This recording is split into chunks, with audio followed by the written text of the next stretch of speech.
Kosi, we were cool, we were friends and we were still friends. Because I didn't even notice Kosi stopped talking to me. It was when some certain people like had to like ask me what's up with you and Kosi, you guys have not been talking, because I was always trying to say a word, but she was not responding, and then I didn't really like look it in a bad way, because I thought maybe she was not hearing me or something. So it was when people had to like ask me, okay, you and Kosi are not talking. I'm like, oh, so we're not even talking. And then that was when she was like, I don't know, the closeness between her and my partner was distracting my partner. And then also he also spoke to me about Yemi not being comfortable with him, like being close to Kosi, and then he feels like Yemi is going to like that means that Yelisa are going to be putting us up for nomination. So I told him that if you know this whole thing is going to like cause problem for both of us, you should just try and like create your boundaries with this girl. Not like I told him to stop talking to her or anything. So I don't know. And then that was the whole thing that was going on. And then she started talking to me for reasons that I don't know, because I also had a conversation with Yemi. Like, people came and met me and said me and Kosi are not talking. And I don't even know what happened. Yemi said I should have a conversation with her to know. I'll be like, I didn't do anything. And then I don't know what happened, why she stopped talking to me, because at some point there was one instance she told me that she noticed I'm going far away from her because of I used to talk to Jenny anymore. I'll be like, no, there's nothing like that. Like, if you want us to talk, we can still continue talking. But with the fact that she's already putting that in mind, that means she was already feeling some type of way. But like, my energy never changed until when I noticed myself that yeah, we're not talking. That was when okay, I'll be like, okay. Are you Nigerian for? What are you doing?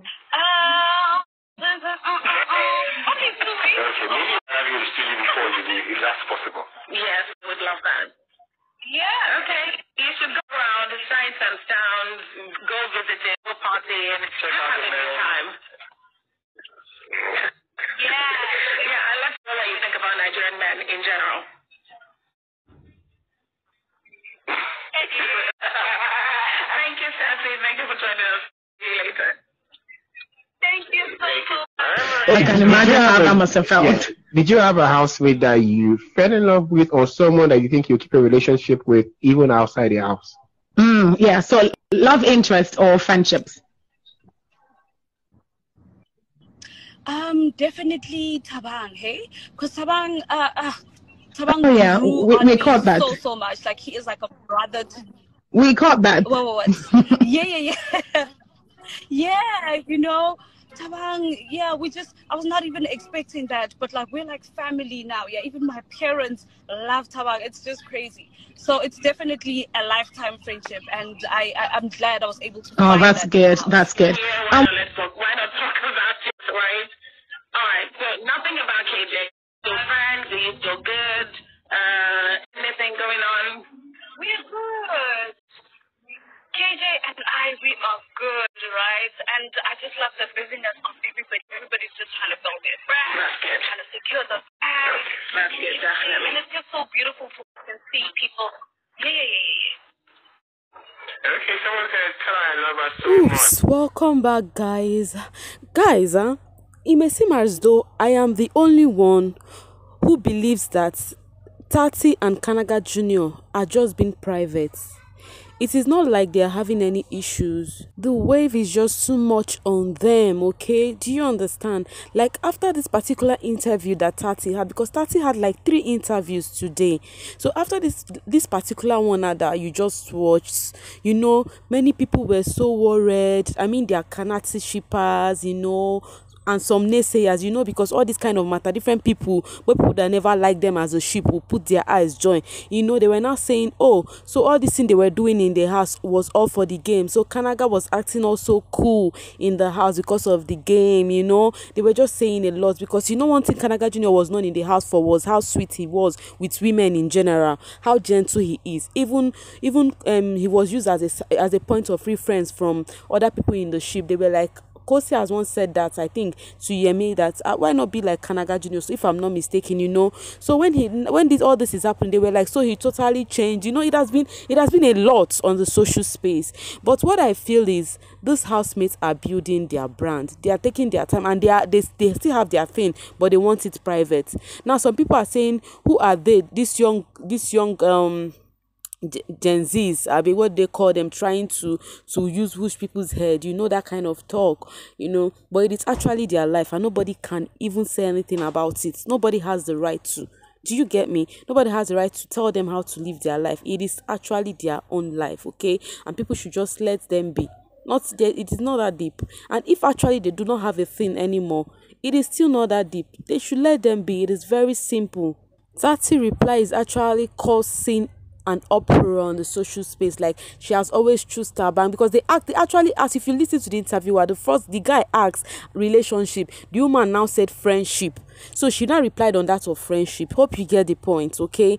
Now, and when she was not talking about friendship, she actually that was why she mentioned thabang and saying he is like a brother to her, not like she was saying she's in a relationship with thabang. And you guys should reason it now. Even if she was even in a relationship with thabang, we should just come here and just say it in an interview. Thabang, she never had a thing with in the house. Let's be checking it ourselves now. So it is not just cool. It is just too much on Kanaga Junior and Tsatsii. It is just too much, and I hope they are not taking this too serious the way it is all over the social space. Okay, let's give them a break. If they have a thing, fine. If they do not have a thing, fine. I know some shippers wants to know so that they will know if they will gift them and all that, but it is not necessary. It is how they choose to do it. They want to pipe low. If something is there, you guys will still know there's nothing hidden under the sun. But for now, let them be. As you can see, Tsatsii has been busy going from one interview to the other. Kanaga Junior too has been busy, so they have their thing. It is just cool. She said she and KJ are cool. You people should take it like that. But I know that they are still having a thing. If they are not, and it's still fine. Hope you get the point. So let's just see the social space.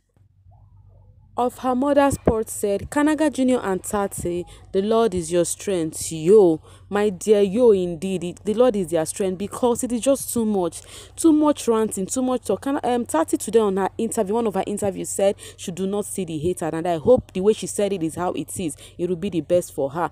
Meanwhile, the smooth operator Blue Eva had this to say. She said, just had a fabulous full body massage. Now I feel relaxed, ready for another operation.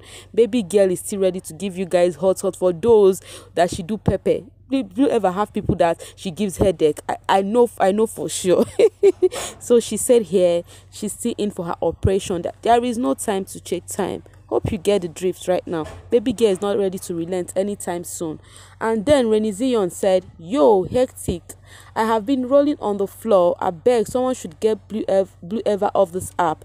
I beg, don't read meanings into her memes like you go catch. Okay, I beg, don't read meaning into her memes like you go catch sub. It's harmless meme. God, I beg. Oh, you now know it's a harmless meme because of it's coming from Blue Eva, and because you're a staunch fan of Blue Eva. But if it was not coming from Blue Eva, you would not say it's a harmless this thing meme. If it was coming from Kosi, you would say something else. You are one-sided, Renny Zion, and it is not cool. All right, guys, now it's about the Koban shipper. Despite Kosi and thabang are not cool as at now, the Koban shipper, they created a GoFundMe account for Kosi and thabang, and now they are contributing money for them. And now they are even saying it. They said even if they are talking or not, they do not care. That all they want is the money should be shared equal after they are finished contributing, equal for Kosi and thabang. As you can see here, they said a special thanks to you all who have contributed to help us appreciate Kosi and thabang. After much consideration, we have decided to increase our goal to around 200,000. As many of you expressed interest in our cause, we have officially passed our initial goal of around 100,000, and together we know we can do more. So guys, I never see this kind of shipper before. Like they have gone to the extreme. Like the two people you wanted to do something for, they are not cool yet. They are not even, you've not seen them together after the show, and you're contributing. And one of a staunch Kosi Rain, actually, I used to post her video. Kosi Rain, she She said she is a staunch thabang shipper, and that all she knows is whether they are cool or not. That the reason they are donating this money is because of how they made them happy when they were in the house. That it had nothing to do with what they have outside. And I'm like, yo, really? Meanwhile, still on the GoFundMe issue, they've created a GoFundMe for Marvin, you know, as a friend of Kosi, you know, to support him. Like, this is one of Kosi Ren fan. This is one of Kosi Ren. She's a Kosi Ren. That is Kosi's fan. She said, "Dear Marvin, thank you so much for loving South Africa and the SA housemates. You came back for finale. You went to Juicy J's graduation. Now you are in Durban. You are a wonderful person, and those who are close to you are indeed blessed to have you in their lives. Much love." So she donated around 250,000 naira to that GoFundMe, and she posted on her wall, you know, and other people were asking, where is the GoFundMe account, and she had to paste it on her wall, and people are donating. I wish them well in the donation, and after donating, they will definitely collect their money because they will give them individually. I mean that of thabang. We will see how that plays out, shall we see? Okay, but for now, I'm just trying to sign off with my foot chest because this shippers, they are making my ass to be turning on its own. All right, bye guys.